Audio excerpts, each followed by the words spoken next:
For some people, spinning their wheels is the perfect thing to do. The valley has grown to be a cycle-friendly spot. Witness the CV Link. It's expanding, providing new pathways for cyclists. Here this morning is a man who knows a thing or two about pedal power. Richard Fox has written the Encyclopedia of Cycling in Southern California and elsewhere. Welcome, Richard. Thanks for having me. Well, it's good to have you with us. You have a passion for cycling. Where did that all come from? Well, I started cycling as a kid, and I never turned back. I'm happier when I'm on a bicycle, and I started out riding on roads before there was such a thing as a bike trail.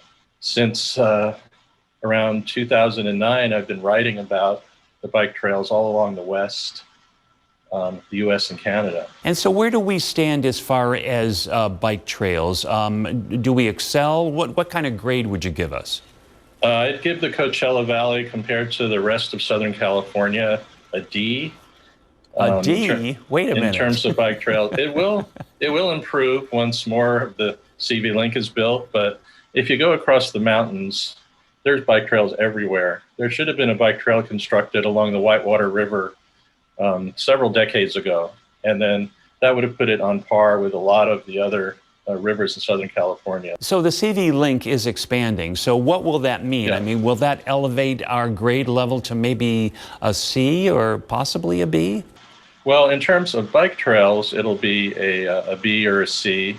But in terms of enjoying cycling in the valley, I still give it an A, because there are a lot of options besides bike trails here for people like me who like to stay away from the busy roadways. It is getting more difficult for cyclists and motorists to coexist today because there is more traffic now in the valley, and it seems as though there are more cyclists. Yeah, there's a very tiny chance that you'll be hit by a car, but it happens once or twice a year, enough to give you pause.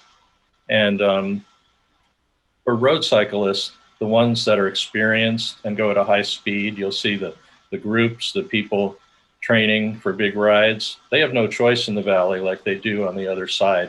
They have to be on the roads. But for others like myself that just enjoy a more casual ride, we do have a choice. And there are a lot of beautiful side paths and neighborhoods around the valley so that we can have a really enjoyable ride without being on those roads. Safety is paramount for cyclists, and our bike makers and accessory makers, are they stepping up in that department? In terms of bicycle helmets, they're creating new technologies like the MIPS, which stands for Multi-Directional Impact Protection System.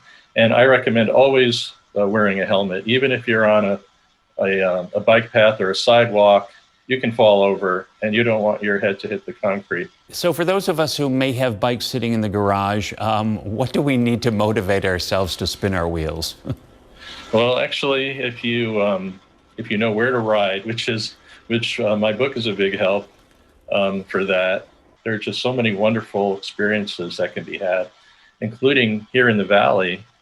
There's a lot of places that you can go visit and a lot of great neighborhoods. Some of my favorite neighborhoods are in Palm Springs, west of Palm Canyon, from Little Tuscany all the way down through Las Palmas and the museum area. In Palm Desert, south of El Paseo, well, you can enjoy El Paseo and then south, especially if you have an e-bike, because it's kind of hilly, but you can enjoy the beautiful neighborhoods there. And then in Indian Wells, right next door, they have nice neighborhoods to ride through. You could see Lucy and Desi's house, Old Town La Quinta, and La Quinta Cove is fun to ride around. Also in Rancho Mirage, the Tamarask Country Club, home of Frank Sinatra, the Marx Brothers, the Andrews Sisters. That's a beautiful neighborhood. Well, clearly there is an awful lot to see and do riding on your bike, and a different experience. Richard, thank you so much for being with us this morning. We appreciate it. Sure, thanks a lot for having me. And keep it right there. We'll be right back.